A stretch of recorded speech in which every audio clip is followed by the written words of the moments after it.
charge of determining global finance and global economic policy, even though the G7 countries no longer have the economic clout to dictate to the rest of the world. After all, India alone is a large economy, the 5th largest economy in the world, and China is also not a member of the G7. So G7 cannot supplant the role of the G20. It's very important for India to ensure that the G20's relevance remains intact. Or maybe that the G7 gets a little recoded or reworked. However you'd want to look at it. Now, the other aspect is if there are adversarial nations which are coming down and using G20 or our country as a platform to engage and talk and connect, can that also be spun? But yes, it should not overshadow the overall event. Like you said, that the Xi Jinping-Joe Biden meeting perhaps overshadowed large part of the summit. But Ambassador Prabhu Dayal, are we ready to deliver on our commitments? Is the world taking note of our achievements and really ready to give us that position? Because so far, India was seen as an underachiever. India was seen as an active market, but not as a strong player in the global discourse. We are trying to change that perception. The perception of India globally has changed. And I again recall the words of the IMF managing director, who said that India is a shining star on a very dark horizon. And she enumerated a number of factors because of which she felt that India had done well in very troubled times. Now, the point to be noted is that while the G20 is going through a very troubled time because of the divisive nature of the global political situation, yet if there is any country which is well suited to chair the G20 at this time, it is India. Because India has consistently pursued an independent foreign policy. And what you need in the G20 president now is an independent country which it does not subscribe to the views of any particular bloc. So I think that the challenge is very strong, the challenge is very big, but of course India is fully geared to overcoming the hurdles and making a substantial contribution towards not just the outcome of its presidency of the G20, but towards the global political situation. I'm not saying that just because India is the president now, the Russia-Ukraine war will be solved and the global political crisis will be eased. No. Right. But India is well poised and well suited to trying to steer the G20 through this very difficult time. Now, strategic autonomy, India trying to be equidistant from all the camps. How does the world perceive it? India does not want to be in any camp, or India can be in any camp at any point in time because all doors are open for India. Professor Brahmachalani, how are we able to position ourselves? Well, India is actually becoming multi-aligned. It's becoming a partner of all the important powers in the world. It's building closer ties with rival blocs. So it's not shying away from closer engagement, but navigating this new global divide that has emerged is going to be a challenge for India, because if India doesn't play its cards well, it could get squeezed by both sides. But so far, I must say that India has been playing its cards well. It has managed to reinforce its strategic autonomy. It has sought to increase its leeway.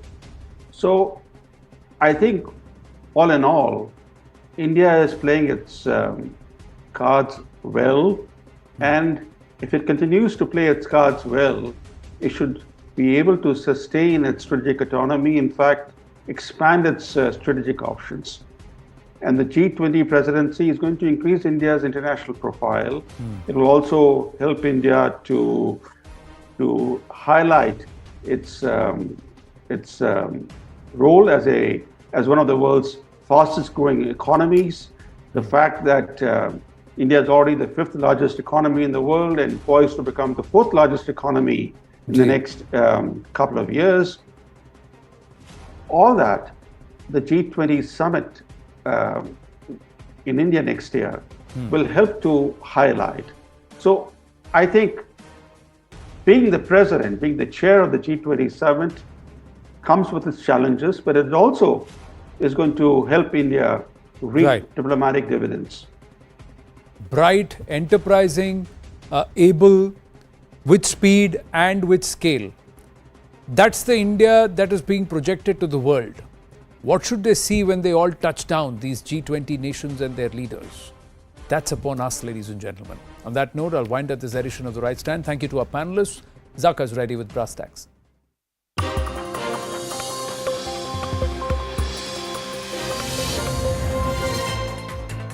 Good evening, this is Brass Tacks. I'm Zaka Jacob. For the first time since this war began between Russia and Ukraine, a NATO member has been hit. A Russia-made missile strayed into Polish territory.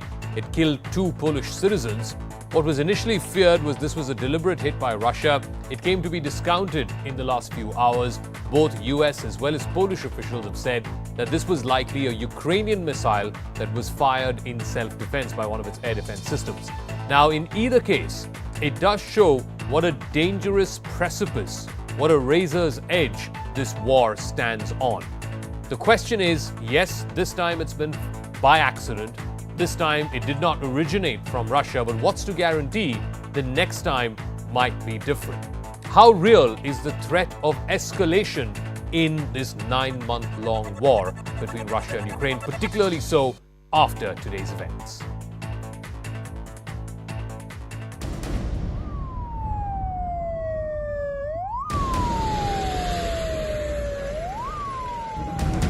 It's the first confirmed case of the war in Ukraine having caused casualties in another country. This one was not on Ukrainian territory, where there's been a spurt in Russian missile strikes over the last 24 hours. Media reports said 2 Polish citizens were killed as a missile landed in a village in eastern Poland, 4 miles from the country's border with Ukraine. The Polish president came out to say that there's no sign yet that the hit was an intentional attack. Investigations continue. Not just another missile strike, because this one was in NATO territory. And the hit holds massive consequences arising out of what is potentially a vicious escalation of the Ukraine-Russia conflict. An attack on all allies in that principle of collective defense. But there are indications emerging now that the US may be stepping back and taking NATO back from potentially a devastating confrontation directly on the ground with Russian forces. As alarm buttons were pushed in Warsaw, tremors were felt at the G20 summit in Indonesia. G7 and NATO leaders got into a huddle as US President Joe Biden called an emergency meeting. Biden underscored support for Ukraine, even as he expressed strong doubts on the missile in Poland coming from Russia. There is preliminary information that contests that. I don't want to say that till we completely investigate, but it's unlikely in the minds of the trajectory that it was fired from Russia, but we'll see. The Polish Foreign Ministry identified the missile as being made in Russia, but the Polish president was more cautious about its origin, saying that officials did not know for sure who fired it or when it was made.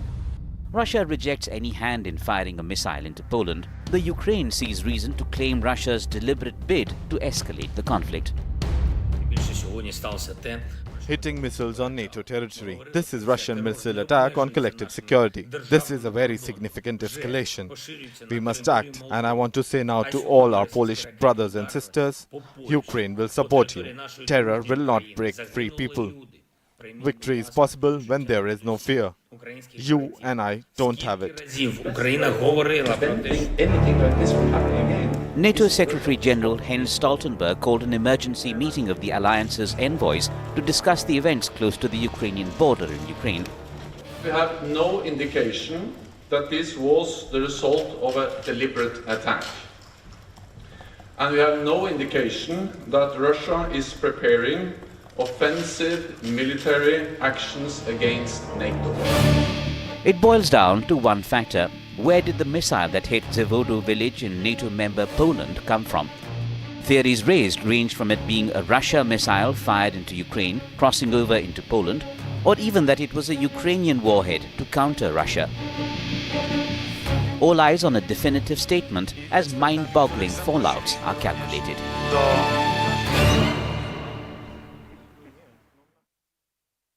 All right, joining us on the talking point this evening, Achal Malhotra is a former diplomat, foreign policy expert. Dr. Tara Karta is former director with the National Security Council Secretariat.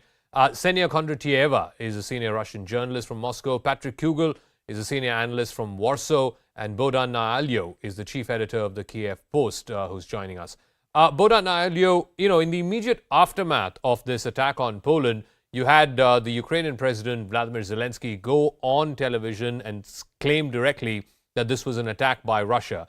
Now it appears, both from American officials as well as we heard from the Polish president a few hours ago, this was likely a missile that originated from Ukraine. Did Zelenskyy jump the gun? No, he didn't jump the gun. This is what we could assume at that moment. I think the most important message is that Russia is responsible. Russia is firing rockets almost up to the border of Poland. Imagine, Lviv and beyond. So they're very lucky that no rocket has actually struck Poland. Whether or not this was an anti-missile rocket from the Ukrainian side remains to be seen. Possibly it was. But as Chancellor Scholz said today, at the bottom line is that Russia is responsible. It has launched this war, it is attacking Ukraine, and it is firing missiles right up to the border of a NATO country. So that is the message, not whose missile actually landed a few kilometers beyond the border. It is Russia that is responsible. Isn't it important to know where this missile originated from and whether this strayed into Polish territory, killing 2 Polish citizens by accident or whether by design or intention? Because now the impression that we're given, both from American officials and Polish officialdom, is that this was likely a missile that was fired by Ukrainian self-defense. Does that change the nature of how Poland and maybe the rest of NATO responds to this attack? Patrick Kugel. Patrick, can you hear me? I guess that was a question probably to me in Warsaw. Yes, correct. So I think it is absolutely very crucial, and this is very encouraging information that it was not a deliberate attack from Russia, by Russia, but it was rather unfortunate accident. It changed a lot a dynamic of relations between the NATO countries and Russia. It means that we avoided the worst scenario in which the war escalates further. Nevertheless, this situation, this incident shows how dangerous the war in Ukraine has become and how easily it can spill over to neighboring countries and escalate into an open conflict between the NATO alliance and Russian Federation. And I agree, the whole responsibility of this situation is on the side of Russian Federation, which is waging its war in Ukraine. And we must remember that yesterday, it was a massive shelling of Ukrainian critical infrastructure across the country. There was almost 100 missile strikes fired on the territory of Ukraine. Most of the strikes of the missiles were brought down by Ukrainian forces, but nevertheless, it resulted in this accident that most likely one of the Ukrainian rockets landed on the Polish territory, killing two people. Okay, let me ask Ksenia Kondratieva, senior Russian journalist, as to, both what Patrick said and what Mr. Naalyo said, that the ultimate responsibility for this has to lie on Russia.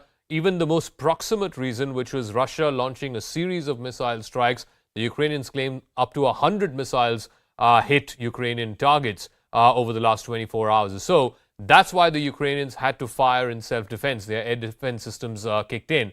That's why accidentally one of these missiles strayed into Polish territory. So ultimately, the buck stops with Russia. It's because Russia was doing these airstrikes that Ukraine had to retaliate. I agree that Russia is the aggressor. It has launched a war, whatever it calls it, a special operation. That doesn't really matter right now. But we have to understand what kind of discussions are we having. We can continue the war for next 10 years, keep blaming Russia and putting it under sanctions, saying that, okay, it's aggressor, all blame on it. And the war will just continue. Is that one way we want this discussion to go forward, or there is any other way? I think this crisis, this incident, whatever it was deliberate or not, shows us how the war can be dragged on, and how the escalation, how some parties to this conflict are trying to escalate it. This is very dangerous. This is what is important. I'm sure it was not something surprising for Poland that one day such thing can happen, because it is a real war. It's not just a picture on the TV. People die every day. But Ksenia Kondratьeva, this war can end tomorrow if Vladimir Putin says, all right, we're pulling back our troops. It's as simple as that. So I don't think it works like this in geopolitics. And you know it for yourself. It's not that simple. Mm-hmm. If it was that simple, the war wouldn't start. So what? Okay, you tell me now. It's going to be 9 months. It's going to be 9 months process. Next week since this war began. Exactly. What would it take for Vladimir Putin to end this war? What does he want? Is it a question addressed to me? Yeah, I'm asking you. Mr. Yes. Putin? What would it take to put an end to this war? I think you should ask Mr. Putin. I think you should listen to what he's saying in all his speeches, and not just you. I mean, not you exactly. I mean, the world community, because that question has been there since February last year. What does Putin want? No, because Ukraine is very clear what it will take to end this war. Zelenskyy has been saying that all that Russia needs to do is to leave all the territory that they've occupied since the 24th of February. I think they're very clear about what it will take to end this war. It's Russia that's not saying what it will take to end this war.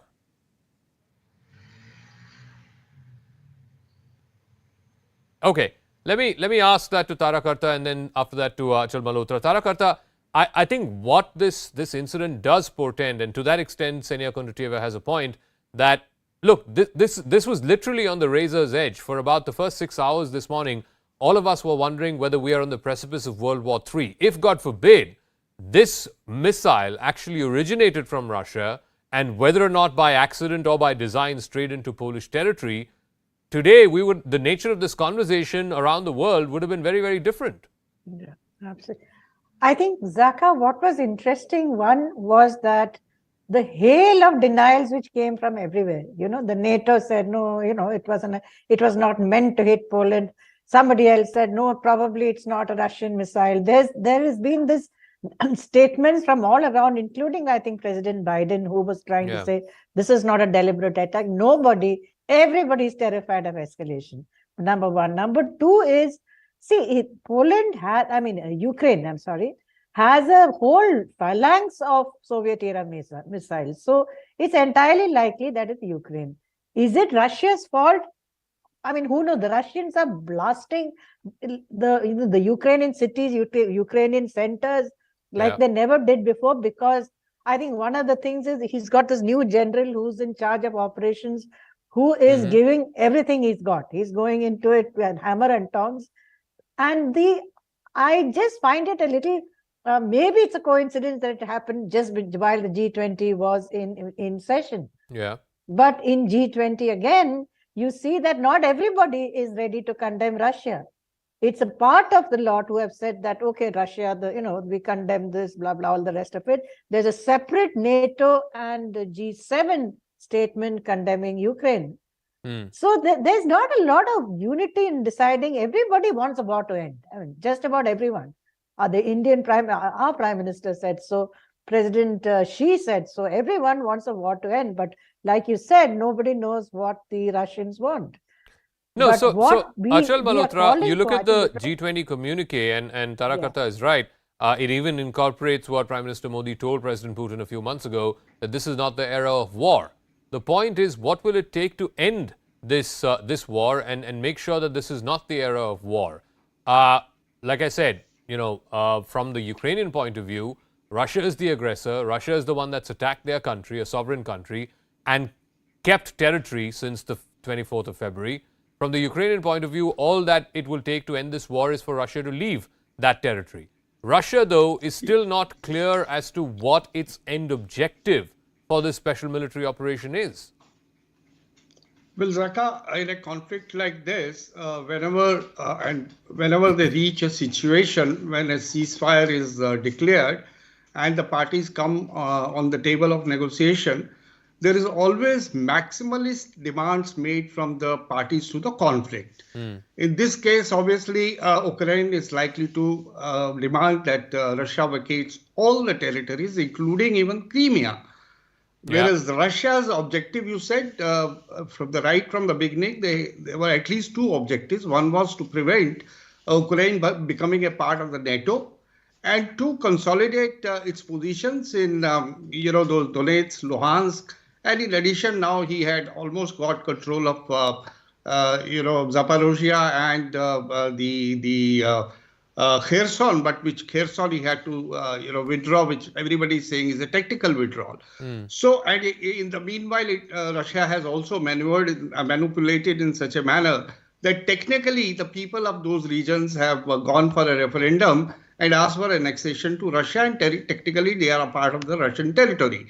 So one has to then find out a meeting point. Okay. Either this war will end when one of the two parties is conclusively defeated, or when they come to some meeting point, somewhere there is a face saving. Okay. Or it is also possible that first a ceasefire is negotiated, then all the concerned parties are asked to come to a negotiating table with the mediation of 1, 2, 3, or 4 countries. Then this will become a frozen conflict and will go on for ages. There are examples, the Georgia conflict, the Armenia-Azerbaijan conflict, and number of other conflicts. So the question then is, and I want to put this to Bohdan Nahalyo, I think it's very clear, if tomorrow Zelenskyy were to say that Russia can keep Luhansk and Donetsk, the two regions which supposedly Vladimir Putin launched this special military operation for, and say, okay, Crimea, anyway, since 2014 the Russians are controlling Crimea, that could be a way out. That could be a very serious way out of this 9-month-long war. Why is Zelenskyy now, as Ambassador Achal Malhotra said, taking this maximalist position where even Crimea is on the table? I'm sorry, my dear Indian friends, this is not the narrative that we want to hear in Ukraine. Why don't we give away part of Ukrainian territory? Would you give away part of India to China or to Pakistan? No. Remember, it's not just Ukraine that is standing on these positions. Over 140 states in the United Nations recently supported Ukraine's position. So this is not just about, 2 or 3 countries or NATO countries. Let's be fair. And unfortunately, India keeps sitting on the fence. India, which calls itself the world's largest democracy, but even yesterday was sitting on the fence in G20. Yes, they don't want a nuclear war. We understand that. Nobody wants that. But you are buying arms and oil from Russia. You are passively supporting imperialism. You fought against British imperialism to become an independent nation, right? Why do you not support, as a democracy, Ukraine's right to be an independent member of the United Nations after it has been aggressed? Why should we give away Luhansk and Donetsk and Crimea? Why? After naked aggression, just because it suits you to have a quiet world and do your business? No. I'm afraid that either you face up to your responsibilities and you support the democratic world and in the independent world and not hide behind diplomacy. Oh, you know, Russia. But Mr. Nahalyo, the argument that was made by Russia. Give me a moment. Give me a moment, Mr. Nahalyo. The argument that was made by Russia when it started this war was there was unprecedented. Give me 10 seconds, because if we're going to be talking over each other, none of us will be able to understand what the other is saying. Give me 10 seconds to intervene, Mr. Bohdan Nahalyo. Thank you. When this war began, the justification by Vladimir Putin was there was this unprecedented expansion of NATO all the way to the Russian doorstep, something that he claimed was reneged upon by NATO when the USSR collapsed, that there will not be an eastward expansion. But over the last 30 years, the Russians claim that there has been unprecedented expansion of NATO to Russia's doorstep. That's why he launched this attack. And I'm not justifying it, because it's not my place to justify it or not, but the Russian perspective is, and the Russian point of view is, that they need Luhansk and Donetsk as some kind of a buffer state against this eastward expansion of NATO.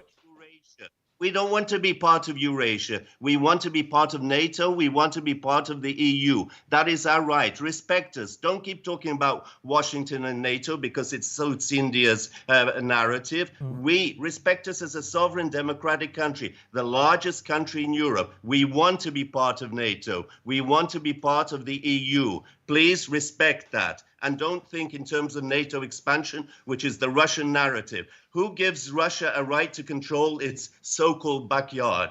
Does Britain have a right to control you because you were part of their empire and you speak English? Like the Russians say, these are Russian speakers. I mean, these are ridiculous arguments. No, Why do you look, I'm not here to justify the Russian argument or to diss the Ukrainian argument. My job is to ask questions. Your job is to give your point of view. All I put forth there was what the Russians were saying was the reason why they are giving to justify this aggression. I'm not saying that it is justified, but this is the reason that they are citing. But anyway, be that as it may, I want to go back. No, one second. I don't want you to hijack this debate. So let me go back to our guest from Warsaw, please. Let me go back to Patrick Ugiel. Patrick Ugiel, the ball now really is in the court of NATO. It's in the court of the European Union as to how to respond. And there seems to be this view that now with the oil price caps kicking in from December, Europe preparing for what is likely to be a harsh winter, that you're going to go into 3 months of this frozen conflict, and post the winter, only then will we have a decisive movement in this war one way or the other, or a decisive sort of conclusion to this war. Is Europe ready for that harsh winter? I think Europe is ready, resolute, and very supportive of the Ukrainian case. I think Europe made necessary preparations for the winter. Luckily, happily so far, also the weather is very mild in Europe, so it's also supportive of our foreign policy goals. Mm-hmm. Europe stands on the position that it is up to Ukraine to decide what the end of the conflict will be. As we have heard from the President Zelenskyy last week, he set out the long list of conditions under which Ukraine would be willing and open for the peace negotiations and for peaceful resolution. But don't you see that as standing in the way, Patrick Ugiel, don't you see that as standing in the way of getting both sides to the negotiating table? It seems to me that Zelenskyy is the one who's laying out all the conditions.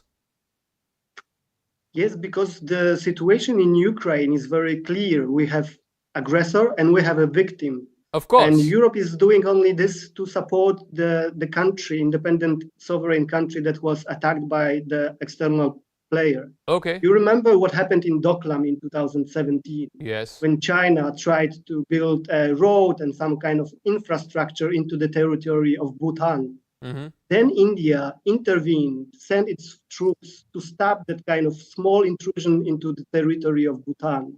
What is Europe doing now for Ukraine is something similar, but on the larger scale. Okay. So European Union and NATO will stand by the Ukraine as long as it is necessary. And I think no winter, no any other conditions will change that very Ksenia Kondratiewa, you so heard from both the position. Ukrainian guest as well as from the Polish guest. As long as NATO continues this almost endless supply of weapons and money, this war is not going to end. This is not a war that Russia can win. Because you have, on the other side, you have an extremely motivated set of people for whom this is an existential crisis, and you have a tap of money and weapons that are seemingly never ending. It's loaded up against Russia. You know, you're not going to win this war.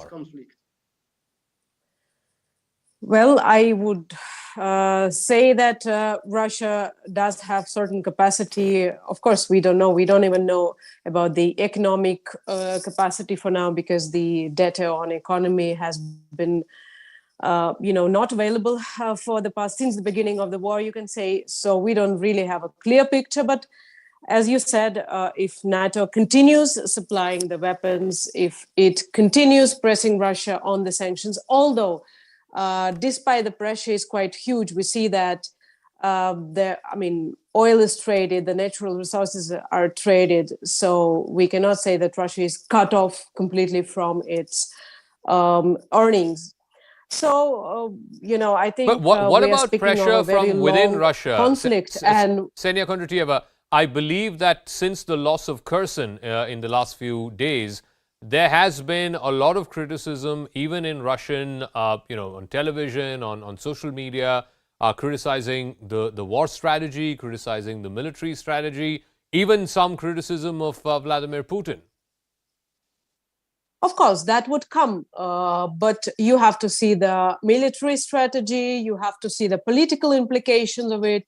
Most of criticism comes for the second part, for the political, because we are civilians, we are not fighting, we are not in the battlefield, so we can easily sit in our offices and criticize. That always happens. But what's important is, I would say, as a journalist who've been in Kherson and who've been to other Russia-controlled territories of Donbass, is that people are the ones who suffer the most when territories change hands, because that's really devastating for them. Okay, that's very important, and that's why most of criticism, that's where most of criticism came from. Tarakarta, there is a view that all of this aggression that we're seeing, these 100 missiles over Kiev and other cities in Ukraine, is a response by the Russians to the fact that they are losing key territory. Kherson was lost a few days ago. It's the third biggest city in the country, in Ukraine. And this was key to Vladimir Putin's plans to cut off the south or to get direct access to the Black Sea. Is Russia now seemingly sort of flaying its arms, if you will, at battlefield losses? Yeah, I think that's a good way to put it. It is flaying a bit, but it's also getting ready. I think there's a sense that negotiations will begin soon. Like I said last time, each party is going to adopt the most maximalist position possible, maximum territory, maximum damage before they can even think of negotiations. But like I also said, there is a new general in charge of the war, one who has, not the best human rights credentials. So this is an all-out attack to sort of revive Russia, to get Russia going as this power which can get what it wants in Ukraine, which, like you and I said, nobody's very clear what exactly Putin wants. But I would like to tell the gentleman from Kyiv that, remind him that our Prime Minister is supposed to look after our interests, and that is what he's doing. And that while we sympathize hugely with the Ukrainian people, it's a terrible, terrible thing that is happening to them. But what we are saying is end the war. I don't see where is the problem with that? And that is what, if their president could bring himself to at least start talking about talks. You need to end this thing. It's done enough damage to the Ukrainians themselves. Bohdan Nahalye, you want to respond to that, sir? Yes, yeah. Look, The bottom line is we don't sit at a table with somebody who is occupying 20% of our country, destroying our towns, killing our civilians, deporting our population. Who are we supposed to talk to? Do you talk to killers in that way in India when somebody is raping your women or killing your people? No, you arrest them or you shoot them, you kill them, don't you? Well, we are acting in self-defense. Second point from the anchorman about weapons pouring in from NATO. I'm sorry, look at it the other way. Weapons are pouring in and missiles from Russia. Stop the weapons coming and the tanks and the missiles from Russia. And there's no need for Ukraine to ask its allies in the West to supply it with weapons to defend itself. Ukraine is not fighting on Russian territory. Russia is fighting on Ukrainian territory. No, so the Russian argument to that is the missile strikes are a response to this endless flow of weapons from NATO. That is the Russian argument, sir. Sir, the Russian argument. Again, I hold no brief for the Russians. I have no dog in this fight. All I'm saying is the Russian argument is the missile strikes are a response to this endless supply of weapons from NATO to your country. No. The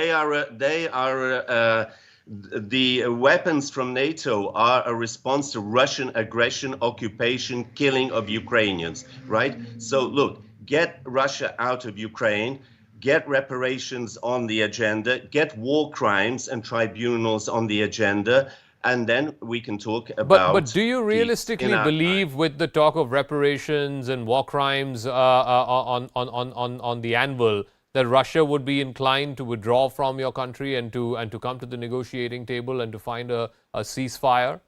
That doesn't seem like giving them a window to come to the negotiating table. That seems like pushing them away from the table. Ukraine and the free world have to win. That's why Ukraine and the free world, the democratic world, regardless of India's position, unfortunately, have to win. I don't think it's in India's or China's position for Russia to win and destroy Ukraine. Okay, you are doing trade. Achal Malhotra, I think you should take that question as to also the elbow room for countries like India, which have not taken a position on this war, which have sort of maintained equidistance between Ukraine and Russia for our own national interests. I mean, you heard from Ambassador Tarakarta a moment ago. India believes that this is in its national interest. Anyway, I will let Achal Malhotra take that question. Is that elbow room closing? Today we were literally on the precipice, on war's edge. Had this rocket been fired from Russia with or without intent, we could have been having a different conversation altogether. Is that elbow room, is that window for countries like India to walk this balance sort of running thin? Look, Zaka, this is true that what happened today had the potential of great escalation. And fortunately, the NATO has responded in a desirable manner. And I think that the Americans and NATO allies definitely not interested in taking entering into a situation where they have to fight a direct war with Russia. All right. And I also don't think Putin doesn't understand the implications of attacking NATO member state, because it's quite clear they are obliged under Article 4 and Article 5 to invoke this concept of collective security. Now, all right, Ambassador Malhotra, Mr. Bodan, as well as Ksenia Kondratьева, thank you very much for joining us. Like I said, we were literally on the razor's edge. Had this missile been originated from Russia with or without intent, this would have been a different conversation altogether. But to try and make sense of not just this latest attack on Poland and what may be the consequences of it, but also incidentally today, Donald Trump, the former president of the United States, announced his intention to run for president again in 2024. How may that impact not just domestic politics in the United States, but also what kind of impact may that have on global politics, on the future course of this war in Ukraine? Joining me now is a foreign policy commentator and the host of Fareed Zakaria GPS on CNN. Fareed Zakaria, thank you very much for speaking with us here on CNN News 18. Pleasure, Jacob. All right, let's start with what happened in Poland today, this missile attack. Now we have information from the Polish president. Also, American officials have been saying this over the last few hours, that it looks likely that this missile originated from Ukraine and not from Russia, and that it accidentally strayed onto Polish territory, killing 2 Polish citizens. Does this now sort of dampen down, scale down the possibility of any escalation in this war? Oh, yes. I think it's highly unlikely that this event will produce any kind of upward spiral or escalatory spiral. Frankly, even if it had come out of Russian territory, I think it has been heartening to see the seriousness, the sobriety, and the caution with which mostly all the NATO members have been handling this. Recognizing that the important issue is not even was there something that came out of Russia, but was there an intention? Does it appear to have been a planned attack? I think people recognize that, look, war is a very messy business, and this is one of the many reasons why wars are terrible, and the sooner we can end this war, the better. There are going to be these kind of accidents, miscalculations, things like that. The important thing is to keep guardrails in place that do not produce unnecessary escalation, particularly escalation that comes out of an accident. So I think it's been heartening to see that there has been no irresponsible behavior on any side with regard to this. So I think that the chances of escalation are pretty low. Had this been actually a missile that was fired from Russia with intent or accidentally and then hit Polish territory, do you think NATO would have been forced to respond because of Article 5, which says that an attack on one is an attack on all? No, I think that, look, the Russians, if you remember, shot down a Malaysian airliner, and it didn't produce any kind of, any calls for an attack on Russia. Look, there is a very important difference between an intentional launch and an accidental, not even a launch, but the straying of a missile, which appears to be exactly what happened here. I think that Poland might have called a meeting to convey the importance and the seriousness of this, partly because obviously when you lose your own people, you have to show that you care about it and you want to do something. But I don't think we're not in a world in which that an accidental launch would result in NATO declaring war on Russia. It's going to be 9 months since this war began next week. What is your assessment of where things stand as of right now? Two questions that people are asking. One, who's winning this war? And two, when is it going to end? Russia is without any question losing the war, by which I mean, if you ask yourself, what were Russia's objectives? Russia's objectives were to take Kyiv, to topple the Ukrainian government, to instill fear in all those Ukrainians who have supported this Ukrainian democratic government. All those objectives have not been met, and in fact, the Russian army has moved out of about 50 to 60% of the territory that they gained since February 24th. In other words, they've been pushed back, not quite to their February 24th positions, but to very close to those positions. They've also lost, as far as one can tell, almost half of their advanced armored equipment, tanks, armored vehicles, missiles, things like that. And there seem to be casualties that are approaching about 100,000. Now, these are guesses, but that seems to be the extent of the Russian loss. So it's very difficult to see how this can be painted in any way as a Russian victory. Now, on the other hand, Ukraine is a much, much smaller country than Russia. The Russian defense budget is 10 times the size of Ukraine's. So this is a David and Goliath story in which David is doing astonishingly well. But unlike in the biblical tale, David is unlikely to be able to vanquish or completely defeat or destroy Goliath. So what is most likely is that David will cause a kind of stalemate. The Ukrainians will force the Russians to be stuck in their core territories in the Donbass, probably in Crimea. And at that point, when you have a real stalemate where the Russians are not advancing, but the Ukrainians are finding it very hard to advance, that's when negotiations will begin. I think the Ukrainian government has made it clear that they are open to negotiations. The Russian government has not. And I think that India can actually play a very important role here, because the key has to be to make Putin accept that he has not gotten what he wanted. The Ukrainians have been living with half a loaf since 2014. They have been living without Crimea, without the Donbass. That's about 20% of Ukraine's territory. Russia has to accept that it is not going to get what it wanted. And then there can be a negotiation about how you describe places like Crimea and the Donbass. My guess is we'll have them as kind of frozen conflicts, a little bit like what has happened in Kashmir, when neither side recognizes the other, but kind of life goes on. But in order to do that, there needs to be a concerted effort to get the Russians on board. India is perfectly positioned to do it, and I think it really should take this opportunity. And now that India is going to be the next president of the G20, it's going to be hosting the G20 summit this coming year as well. But just to round off this conversation on the war, and then we'll come to Donald Trump in a moment. What's the future looking like for Vladimir Putin? Because clearly, as you said, he's not winning this war.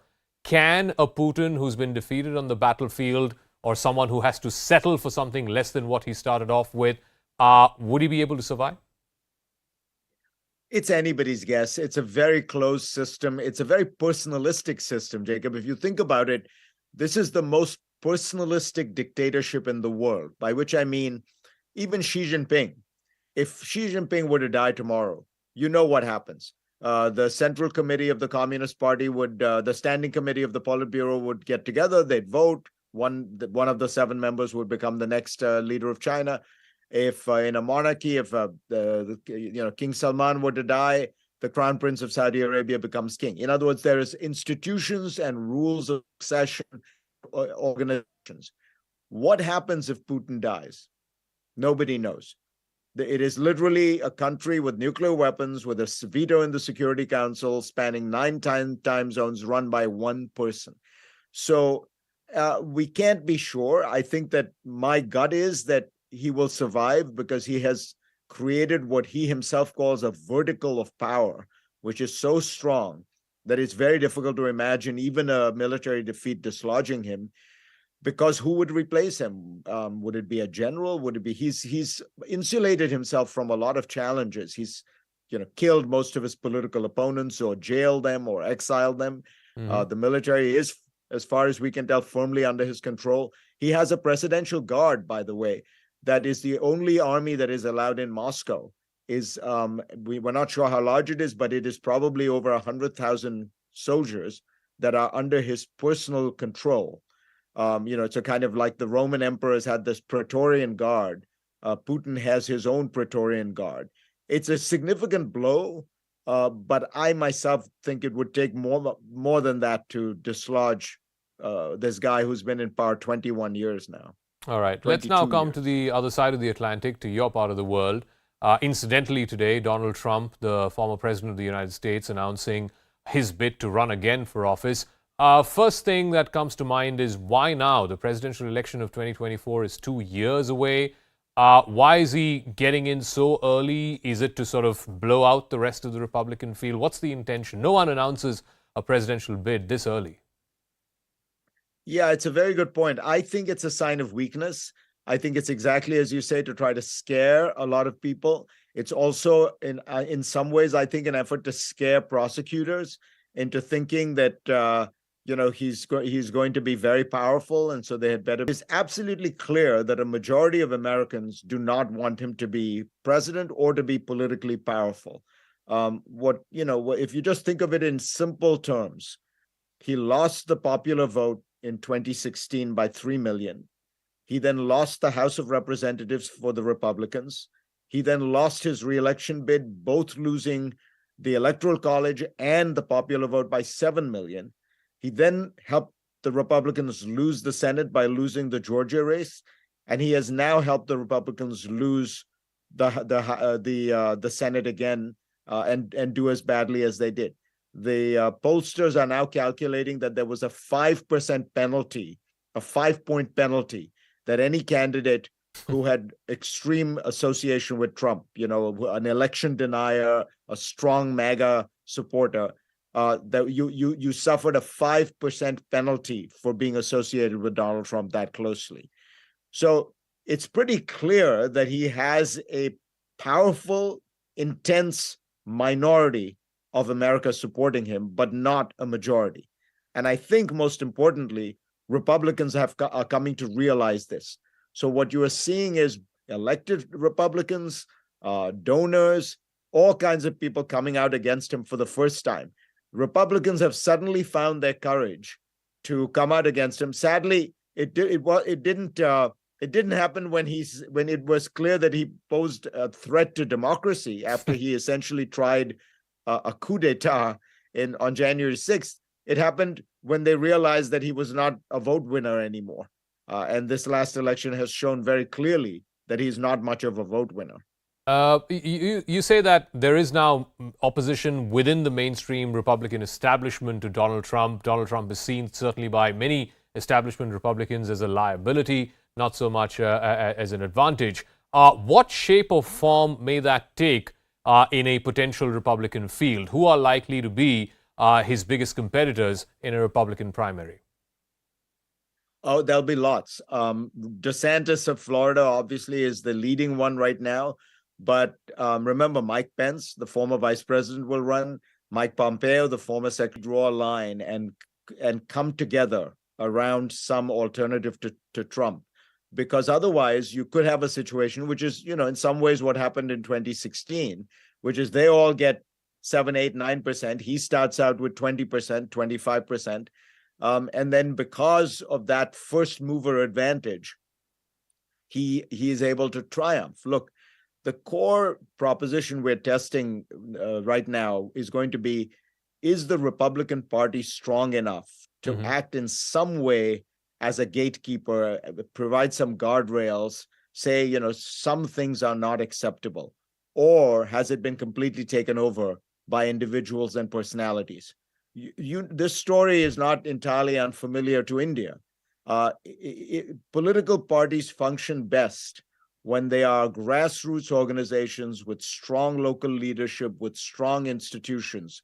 When they become courts, run out of the central capital, run by a couple of people at the top, essentially all courtiers and no real deputies. That's what makes political parties very weak. It makes them prone to personality cults and to takeovers, and it's very bad for democracy. And that's true in the United States, and it's true in India. Did you find it interesting, though, that when he made the announcement this morning here, India time, last night in the U.S., his daughter, Ivanka Trump, and son-in-law, Jared Kushner, were missing. In fact, Ivanka, I think, put out a statement saying, while she wishes her dad all the very best in his second political innings, as it were, she doesn't want to be part of it. It's very telling. I think what it tells you is that some of his closest associates perhaps know that he is, somewhat more even more unhinged and erratic and temperamental, and that this is not likely to be a successful journey. I think that were he in a much more commanding position, imagine the circumstance, and again, to your point, Jacob, of why did he announce now? Imagine a circumstance where the Republicans and his candidates had done very well. Yeah. There would have been an immediate clamor, and people would have said, we need Trump to run. And Trump would then have said, no, I'm thinking. And then he would have allowed the thought he was doing well. People thought he was poised for another victory. In fact, it's exactly the opposite is happening. Everybody, everybody is fleeing the sinking ship. But it's not done yet. We do need to, the scenario I pointed out, which is that if the Republican Party does not come around and unify against Trump and make clear that there are certain guardrails, that somebody who is essentially tried to overturn an election is too extreme for the party, and that they will hold him accountable for that. He has a very strong base. He has a very strong base in the party, probably stronger than anybody else. And so the challenge is, can they get together and really unify against him or around him at the very least. I was just coming to that. I mean, is it possible to defeat Donald Trump in a Republican primary, given his hold on the base, as you said? I think so, but there will have to be some. They'll have to present a united front. That's what I meant. Unite around him, meaning, isolate him, unite around some candidate who is plausible early on, and present the party with a vision. Say, look, do you want to go back to the past and all the drama, the fights, the legal issues, the hearings, or do you want to move forward? And I think that's the message that people like DeSantis will put forward. But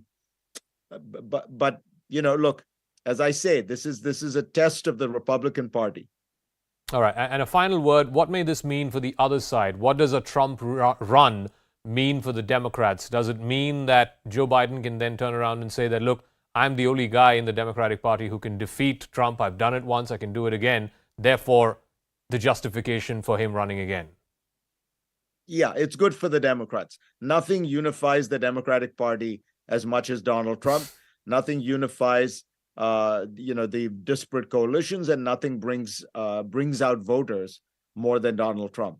But I suspect that doesn't completely address your question, because Biden is, look, if he were to run for a second term, his second term would be a term in which he would start at 82 and end at 86. Yeah, that's an advanced age for anyone, and I think that there's a real conversation to be had as to whether it would make more sense for Biden to step down and allow another generation of Democrats to move forward.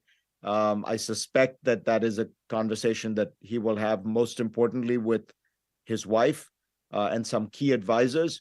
So I think that there will be a separate conversation about whether or not Biden is kind of just getting to the point where he should allow a new generation in. But I think Trump, for sure, helps him, but it helps every Democrat. Mm-hmm. All right. Okay, Fareed Zakaria, thank you so much, as always, for your valuable insights, your time. Thank you for speaking with us here on CNN News 18. Always a pleasure. All right, so there you have it, Fareed Zakaria with his thoughts and opinions on not just what happened today in Poland, its potential for escalation, and he reckons even if it were originated from Russia, even if it were by design, he suspects the kind of maturity he's seen amongst NATO leaders today gives him hope that there isn't going to be a full-scale war. He also talked about Donald Trump, and he believes that the Republican Party this time around, its response to a Trump run will be different from 2016. He does think that the Republican Party will be able to unify against Trump and possibly even defeat him in a primary. All right, so that's a wrap. We'll catch you again tomorrow night, same time. Good night.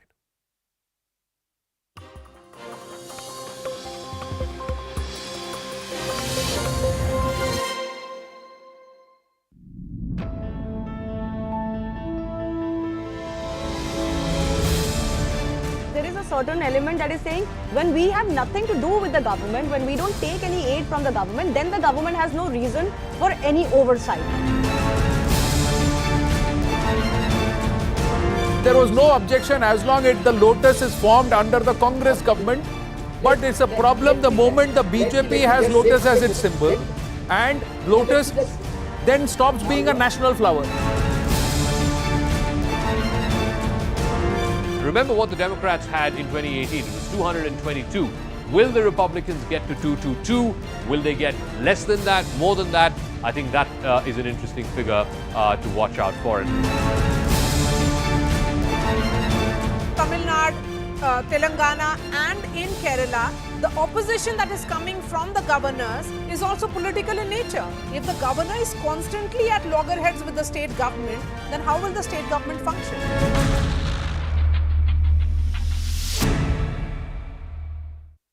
Gentlemen, since the Galwan clash in June of 2020. A court in Delhi granted bail to Bollywood actor Jacqueline Fernandez in the 200 crore money laundering case, which also involves conman Sukesh Chandrasekhar. Last week, the court deferred the order on the bail plea of the actor, extended her interim protection up until today.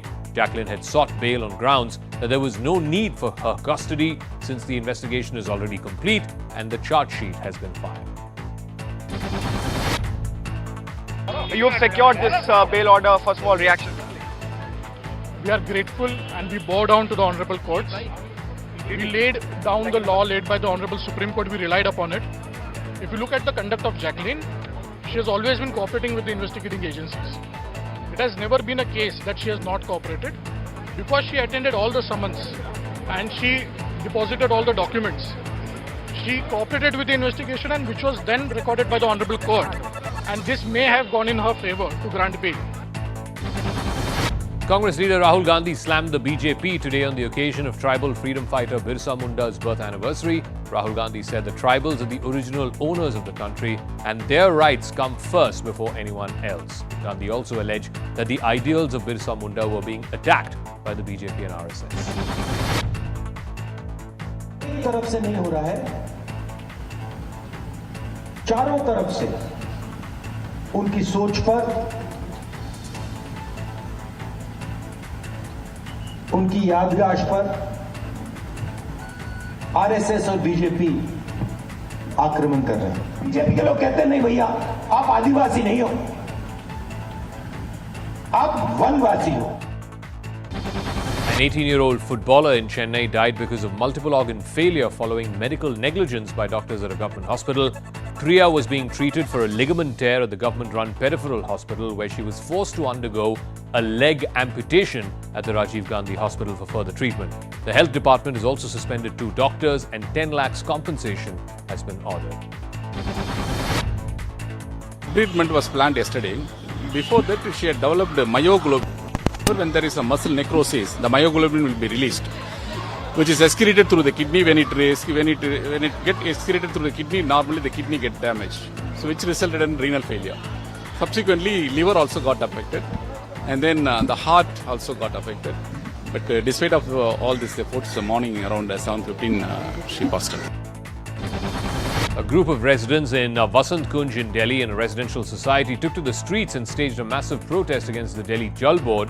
Residents were frustrated over erratic water supply. के लिए दौड़ना पड़ रहा है। कभी-कभी पानी अगर आता है तो इतना गंदा आता है, इतना स्टिंक करता है। आप बताइए कितना है हमारे हेल्थ को खराब करेगा। अब 6 दिन से पानी नहीं है, कोई सुनने वाला नहीं। टैंकर्स नहीं भेज पा रहे हैं, जो टैंकर्स आ रहे हैं वो कुछ लोगों को दे रहे हैं, सबको नहीं दे पा रहे। सेकेंडली, टैंकर्स के पास पाइप्स नहीं है। अब हर इंसान यहाँ पाइप नहीं खरीद सकता ना। A car rammed into a motorcycle rider in Uttar Pradesh's Sambhal district. The police have launched an investigation into the matter. The video shows a motorcycle rider being hit hard by a car and then dragged for a few meters before getting up immediately. Despite the horrific incident, the motorcyclist had suffered minor injuries. After the video went viral on social media, the police has launched an investigation into the entire matter.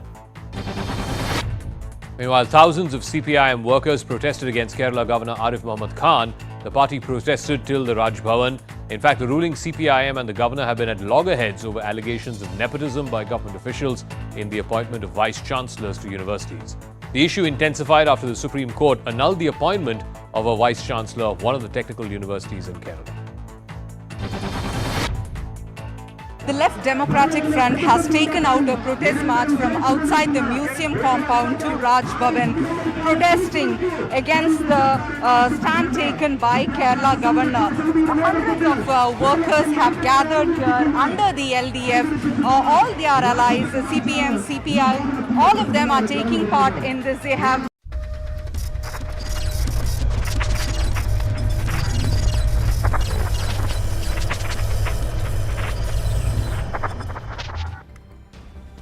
Hello everyone, you're watching News Epicenter with me, Maria Shakil. The gruesome killing of 26-year-old Shraddha in New Delhi continues to haunt the nation. 6 months ago, she was murdered by her partner Aftab, who chopped her body into 35 pieces allegedly and scattered them in the Mehrauli Chhatrapur forest area over 18 days. Police sources close to the investigation say Aftab and Shraddha fought over household affairs on the night of 18th of May. Aftab lost his temper and strangled Shraddha between 8 and 10 p.m. Shraddha's body was in Aftab's room all night. A day later, on May 19th, Aftab bought a fridge online and tools to hack her body into pieces. This is what the investigators are saying based on the confession of Aftab. And then he secretly disposed of her body and possessions over the next few weeks. CNN News 18 has also learned that Aftab tried to cover up his tracks by operating Shraddha's social media and bank accounts for days after killing her to throw off any suspicion. He also continued to date other women, even bringing them home while Shraddha's body parts were in the fridge. Shraddha's father has broken his silence. He told News 18 that Shraddha was fed up with Aftab as he repeatedly assaulted and harassed her.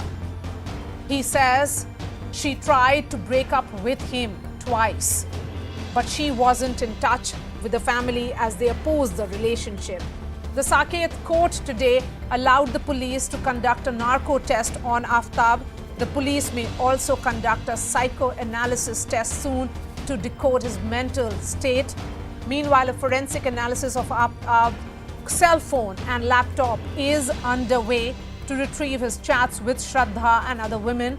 For the last 2 days, Delhi police has been retracing Aftab's steps in the forests of Chhatarpur to recover Shraddha's remains and searching their home for slam dunk evidence. For now, the only thing tying Shraddha's death to Aftab is his confession. This still leaves a question mark over conviction and the testament of this crime as the rarest of the rare case, as a confession means nothing legally until it is backed by hard evidence. And what if Aftab changes his confession in the court? And that's where the challenge lies.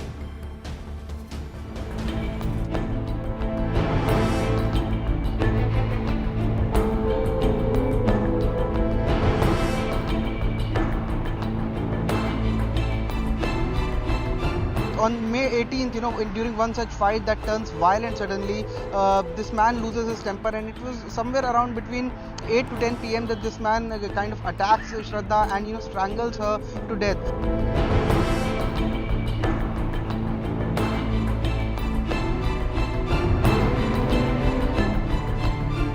Yesterday, the team of Delhi police brought Aftab over here, and Aftab yesterday pointed out a few places that he claimed that he had thrown the body parts of Shraddha after killing her on May 8th.